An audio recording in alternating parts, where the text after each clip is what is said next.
Well, welcome back, YouTubers. Did I make you jump there, NJ? You did. I was feeling inside. To another Q&A, a question and answer video with us, the British Fist.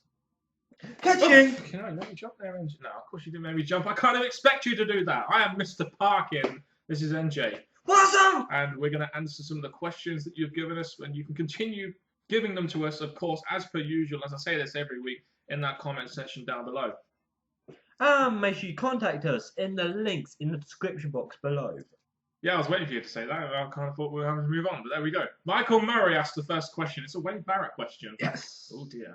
Hey guys, if Barrett was to go face, which I don't really see happening, but I do think he and Seth Rollins would put on some epic matches for me. That would be a good feud to see.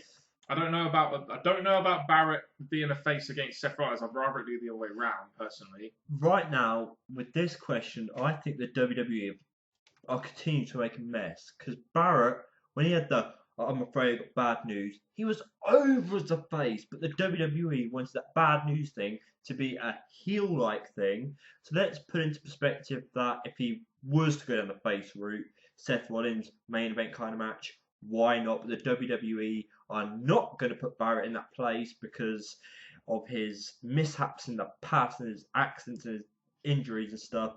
Seth Rollins, yes. I think with the reaction he's got, he's trying to be a heel, but the fans want to cheer him. Oh, what's that? A heel in WWE getting cheered by the fans and they're keeping him as a heel. It's not exactly uncommon. It's not exactly uncommon, is it? Especially when they go to the UK like they did this last Raw. Yeah, I didn't even see it, so I don't care. Subhan Azim. I hope I've got that name correct. Do you think Muhammad Hassan was the best heel of all time? I don't know about best heel of all time, but from what I've seen of the Muhammad Hassan character, he was garnering a lot of heat. I think, not of all time, but I think he could have became a big heel for the WWE if they kept working through the things that obviously made him not last long in the WWE. Just world events, basically. Yes. I mean, it was just bad timing. I mean, then you had the London bombing, and then they kind of, then you had some stuff going on in the USA with terrorism, etc. And it just, while this was a good heel character, it just got to the point where the USA Network were just saying, can't have that on TV. It's too much of a delicate subject. So great character, just wrong time. It's unfortunate, but that's just the way cookie crumbles in the WWE and business sometimes. Renegade Man 83. Why do wrestling fans take wrestling seriously? Well, obviously, it's because wrestling's real. Who says wrestling's fake? It's obviously real and unscripted. I mean, the proof is right there. I mean, Daniel Bryan, a small guy like him, legitimately beating a guy like Triple H, Randy Orton, and Batista in the same night. Do you know what? Huh? You had to put Triple H first. Well, he did technically beat him first. I'm just a chronological kind of guy. Because it's real. That's why they take it seriously. The actual word is passion. Fans have passion for a sport, and when it's wrestling, even if you didn't grow up with it, you just got into it, but you love what you're seeing. Yes, they have passion for it. They want to believe in it. They want to stand by it and stuff.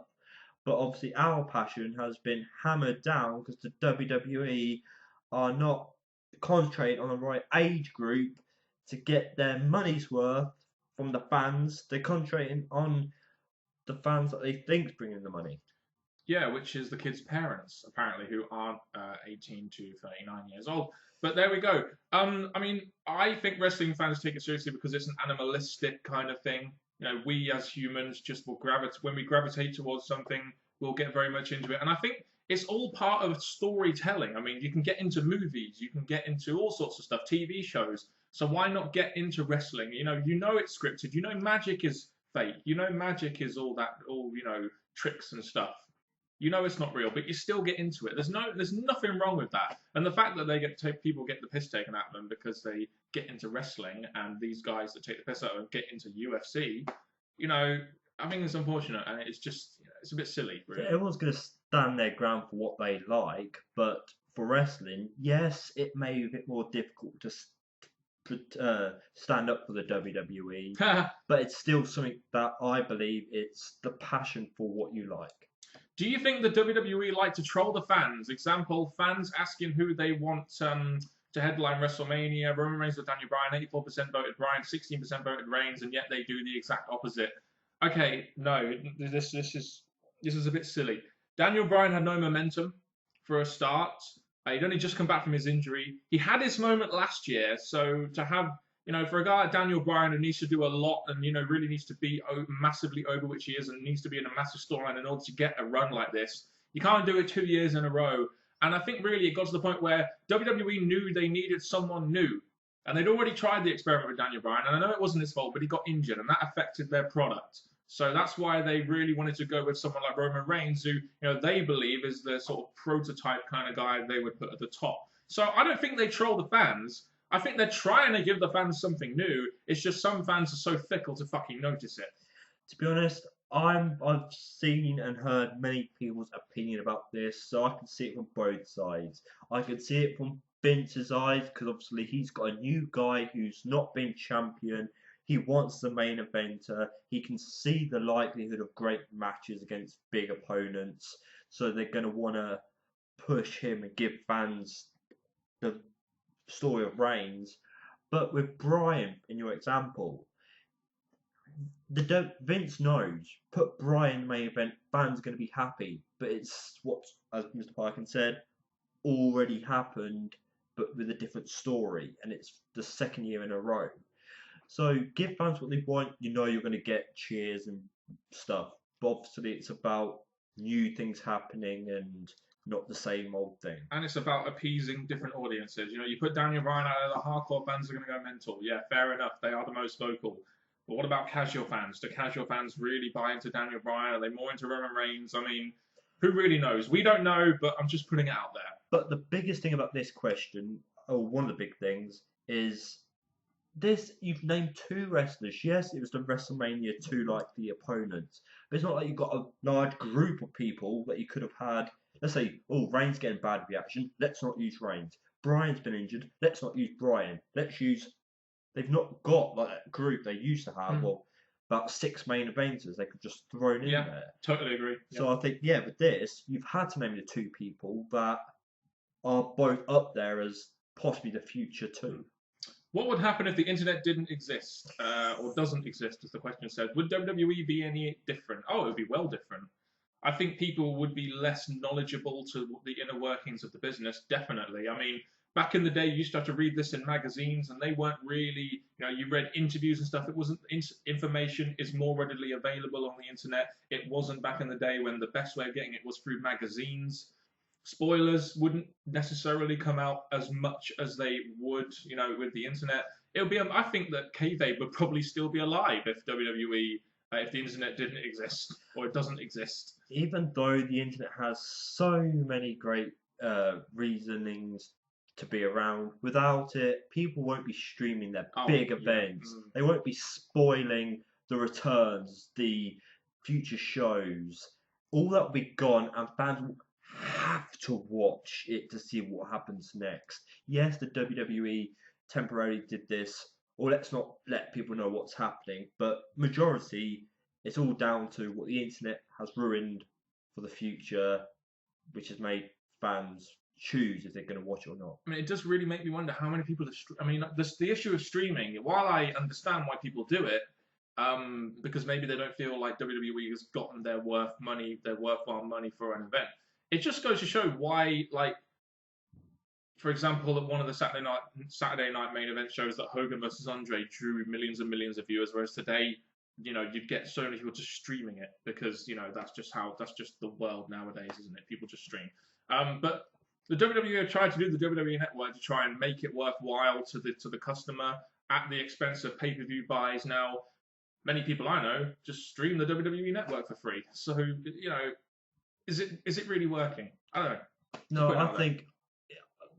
I don't think it's ever going to go to the WWE are going to dominate over streaming and stuff and spoilers and stuff, because obviously they've gone too far out of it now.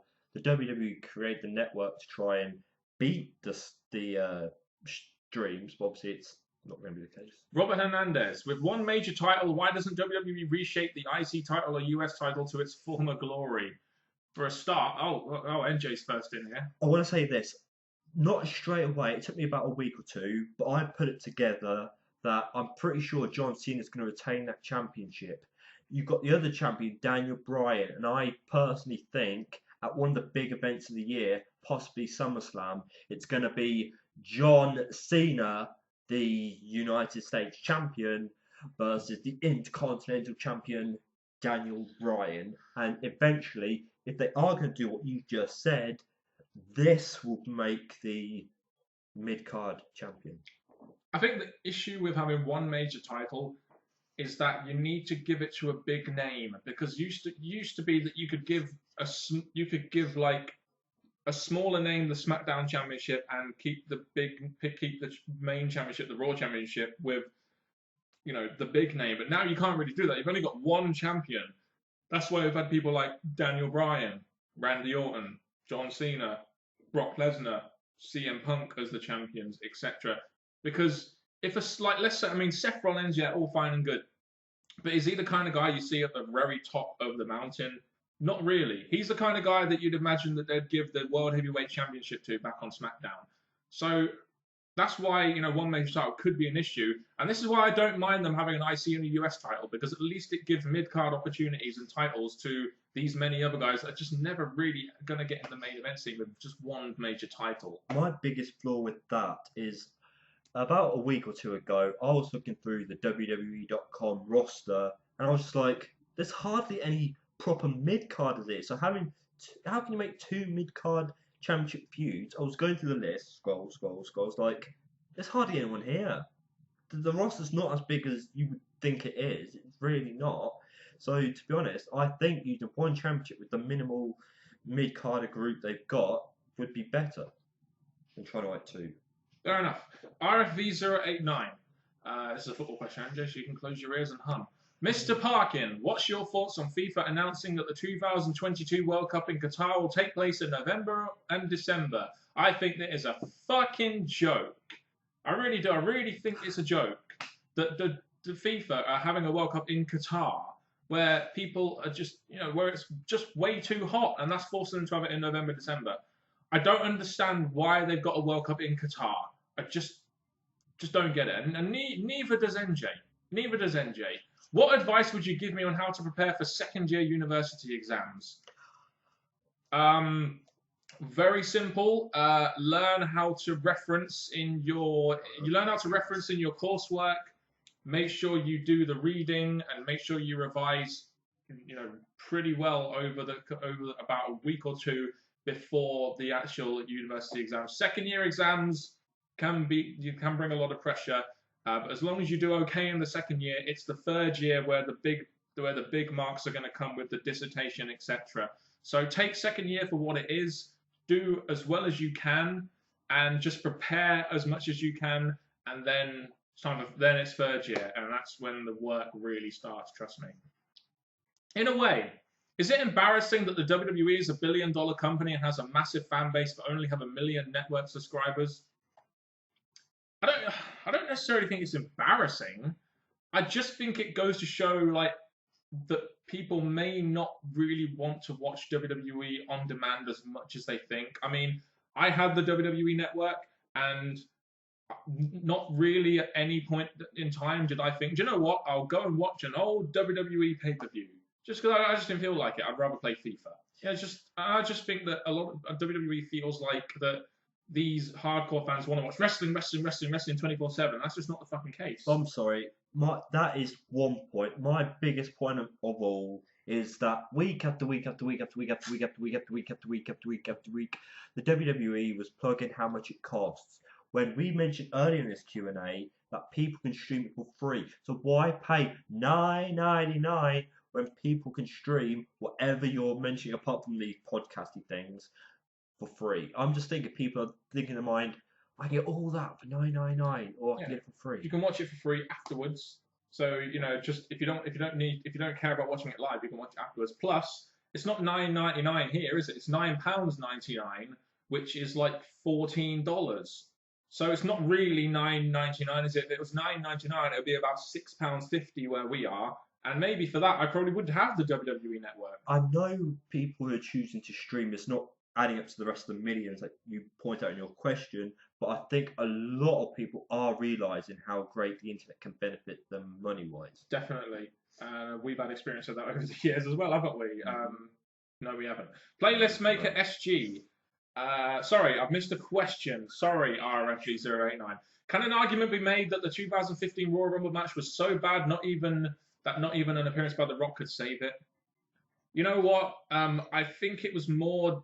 It was partly down to the booking of the Royal Rumble, and partly due to the winner, and partly due to the fact that the fans just resented Roman Reigns so much for winning it, even though the previous year they were all for him winning it. And then it just, even The Rock couldn't get a great reaction from it. It's just, it does show you how bad that whole thing was, and like how I think it shows how much the hardcore fans are really trying to revolt against the pushing of a guy like Roman Reigns, and really they want a guy like Daniel Bryan to win. It's fickle in a way, but that's just fans for you. My biggest thing for this, because I'm one of the fans that was not thinking highly of the Rumble match result. The reason for this is you saying about Reigns last year to this year. Last year he was being booked as the Reigns we wanted to see. Over the year they were doing it, but all of a sudden the comedy came in, and he was becoming super Reigns in some ways. And I think the feeling just started to die, and I feel that Roman Reigns going through it, and you had all these fan favourites getting eliminated so sloppily. The match just didn't bring out enjoyment. It was shit. I watched it. I was thinking, the Royal Rumble will be a good watch. Nope. Dig in the grave after that. I also think it's got something to do with the fact that people love it when a guy doesn't get pushed, that they want to get pushed because they want to get behind him. And then as soon as he does get pushed and he's in the main event, they'll start hating him. It's just the stupid way the world works nowadays. It's like, I'm trying to think of an example like football. People say like Raheem Sterling is going to be really good, and as soon as he doesn't put pen to paper to a contract because maybe he wants something better for himself, maybe he wants to go to a better club and actually win some fucking trophies, then everyone hates him. Yeah, it's just ridiculous. But the second part of this, The Rock coming out, to me, I felt that was, the WWE forcing some positivity. The Rock weren't really teased during Reigns' build up to the Royal Rumble. Afterwards, The Rock disappeared. He didn't come out with Reigns and talk about it. So to be honest, Rock was just forced, and I think that doesn't really feel right. People don't like it when it's forced, do they? No. They should, and neither should they. They shouldn't like it if it's forced. I totally agree with that. Playlist Maker SG. Do you think WWE could bring back the Elimination Chamber pay-per-view but have it replace Hell in a Cell? I just think they should keep Elimination Chambers for like big time, maybe like a main event of Survivor Series or something. I think that would be a perfect main event for a yearly Survivor Series, because let's face it, Survivor Series is a bit shit now, and it's got a Survivor Series element to it, so why not have it be like the main event of a Survivor Series every year? I don't know. To me, Hell in a Cell, Elimination Chamber are WWE's multi-money making matches.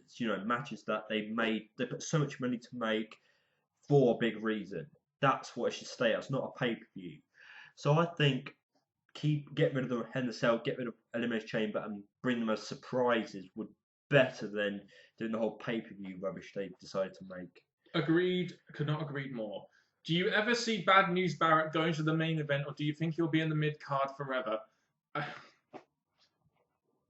know how you feel, MJ, because I've got to the point now where I know I don't watch WWE that much. I barely watch WWE. I sometimes watch it, but it's got to the point now where I can't even muster up any enthusiasm for a Bad News Barrett anymore. I used to, even though he was getting booked badly, I'd still be like, yeah, Barrett could still make it. Barrett could still make it. He's good enough to shine through. But it's got to the point now where he's been on the roster 5 years. 5 years now. A Nexus Takeover Angle, whatever, 2010 it was, wasn't it? And we're nearly 5 years later, and what's he done? He hasn't done anything memorable. He hasn't been in the main event. He hasn't had a chance to do anything. The biggest thing I've noticed with Barrett is every time he has it going for him, Injuries. Something kills him. First, I'll say it's seen him for the Nexus, the injuries, and with Bad News Barrett gimmick, he didn't do the bad news thing anymore. The WWE knew that was something special. They thought, let's get rid of it and let's try and keep him as a heel. when they had something else working for him, which could have pushed him a bit further because he would have got a fan base going, he would have got a quote going, something to say to his future opponents. And he had the IC Championship again, and he could have benefited from that. I'm just thinking the WWE have had something with Barrett multiple times, but they just slipped it up. Totally agreed. And that has been it for another Q&A with us, the British Fist. Ka-ching! Ow, I've got some bad news for you, Angie. I think you broke my knuckles. But anyway, get ready for the ball hammer because we will be here next. And don't, God, that was close, NJ. Please don't do that. We'll be here next week to answer more of your questions. The first questions will be answered. Will be Paul Erickson Alejandrino's questions. And the reason I say that is because apparently we're the only people that ever gets his name right. Well, it's a good job I had a couple of years Spanish lessons, isn't it? Because it kind of sounds like a Spanish name. Ole! Los Matadores! And thank you very much for watching, people. This has been another fun video. We passed 200. Let's go forward, and then please continue sending in the questions because, you know, because the WWE isn't giving us the amount of positivity we should, doesn't mean we can't make comedy effect to things related to the WWE. Until next time, goodbye.